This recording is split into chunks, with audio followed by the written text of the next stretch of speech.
Welcome to Barnstable Today. I'm Nick Cortez.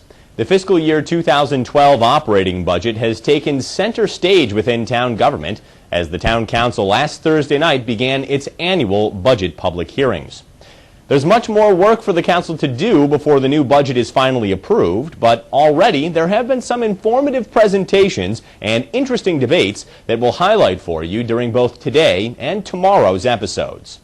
Today, we'll listen in as Town Manager John Klim and Finance Director Mark Milne provide the council with an overview of the FY 2012 budget. Here, the manager offers some opening remarks indicating that he has one eye on the budgetary process at hand, but the other eye is firmly focused on financial challenges waiting just over the horizon. We have implemented a wide range of activities that you'll be hearing from all of our division and department heads this evening about innovation, in efficiency. We have put auditing practices, competitive bidding, and now performance measurement first and foremost in our budgetary process.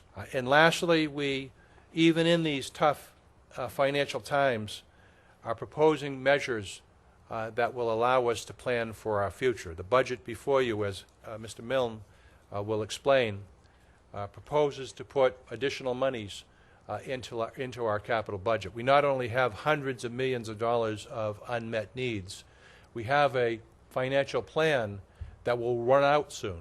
We won't have, in several more years, we won't have the amount of money that we are expending each and every year for capital needs. So the more money we can set aside at this time, the longer we can continue to put forward a responsible capital budget for your consideration. We wanted to remind you that we believe that fiscal year 2013 will present us additional challenges. That when we look at our financial projections, the loss of ERA and other federal money in our school system, and other activities that Mark Milne will discuss, poses some fairly significant financial challenges, not this coming year, but the year after, in fiscal year 2013. And so we're proposing the transfer of funds to cushion the impact of what we really believe is going to be a very difficult year, not next year in 12, but the year after in 2013. After the manager's comments, Milne launched into his budget presentation. In this next series of clips, you'll hear about the major features of and additions to the budget, as well as explanations for year-over-year changes in how general fund revenue is spent. First of all, we have a structurally balanced budget. We continue to go forward producing a budget for you that does not rely upon our reserves to balance recurring operating costs. We have, in this budget, built some budget capacity, meaning that we were conservatively projecting our revenues. It looks like our state aid will come in a little higher. Hopefully, the state has not passed their budget yet, but it's looking like we have a good possibility that our state aid will be higher than what we used in this budget. And what that will do for us, and it will allow us to create some budget capacity going into that fiscal year 2013, which the town manager just mentioned, that we project to be another challenging fiscal year for us, as federal ARA money will be not be repeated in that fiscal year. This budget includes no layoffs, which is good news. We do have 6 positions going out under the early retirement program, but we are backfilling 3 of those and leaving 3 of them unfunded. This will keep us in compliance with the early retirement program, as well as have a minimal impact, we feel, on services. Utility cost reductions. The good news here is we're looking at about $189,000 in reductions in our utility costs, thanks to the putting out the bidding of electrical costs in 2011. We'll see some substantial savings there, and we should see some substantial savings in our natural gas costs as well as we prepare that for a bit. Fuel cost increases are on the negative side, an increase of $94,000. You know, you see what the price of the gasoline and diesel fuel is at the pump. This is impacting us, and we're providing additional funding of about $94,000 for fuel cost increases. We have within the police department funding for a reverse 911 system, which is new for us. We have additional funding for the police department for overtime of $50,000. We have additional funding for land maintenance. As you know, we've purchased thousands of acres through the open space program, and we need some money to help maintain those lands, and this builds a base into our conservation division for $50,000 to start maintaining the significant amount of land that is under their responsibility. We have additional $2 million that we're proposing to transfer to the Capital Trust Fund. You've heard what our capital needs are from our capital program. This will allow us to take some additional money in the general fund and dedicate it to our capital trust fund to address the many millions of capital needs that we have. We also have a $1.8 million transfer of new taxes coming from the local meals tax and the local rooms tax increase. That has been dedicated by this council. We do have special legislation up before the state legislature to be approved, but absence of that, we have to go through a process of appropriating it out of the general fund and putting it into the sewer enterprise fund until that trust fund is created. So we have that built into the general fund. And we're also establishing an other post-employment benefits trust fund. There's about a dozen communities statewide who have addressed this issue.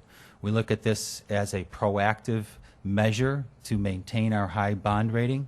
Bond rating agencies ask every year what we're doing to address this issue.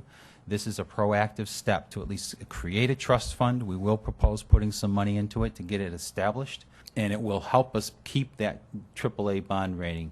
If we take no action and ignore this issue in the long run, ultimately it will be viewed as us ignoring a significant financial obligation, and it could impact negatively our bond rating.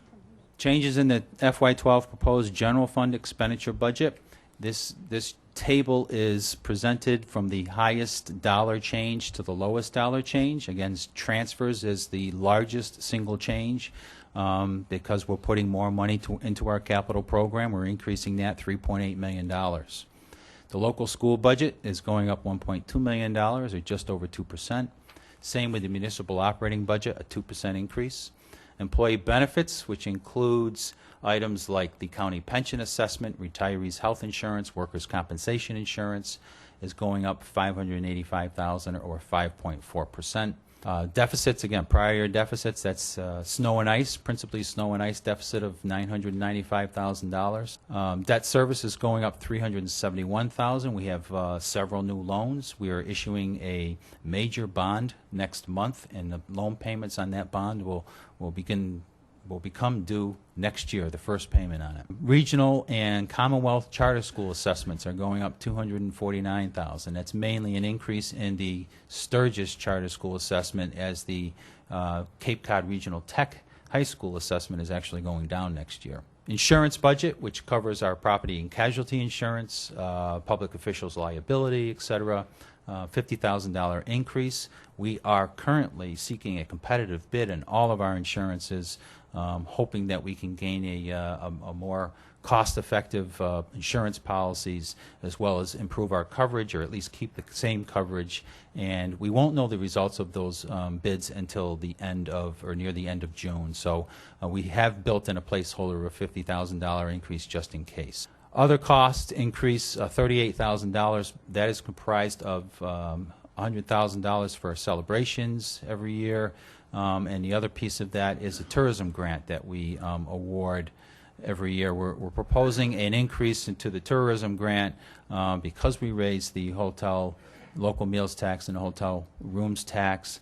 We are proposing a slight increase to help continue with to promote tourism, so that those tax increases hopefully will not negatively impact our local businesses. In the libraries, we already discussed, and state and county assessments are about level funded. The council spent the rest of the meeting hearing presentations on the FY 2012 police and school department budgets, both of which were approved. The budget hearings are scheduled to resume this Thursday, May 26th at 7 p.m. Now, let's take a look at this week's meetings.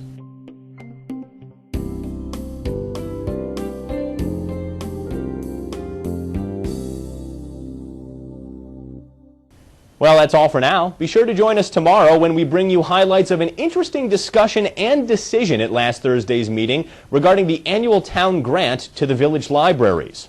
I'm Nick Cortez, and we'll see you next time on Barnstable Today.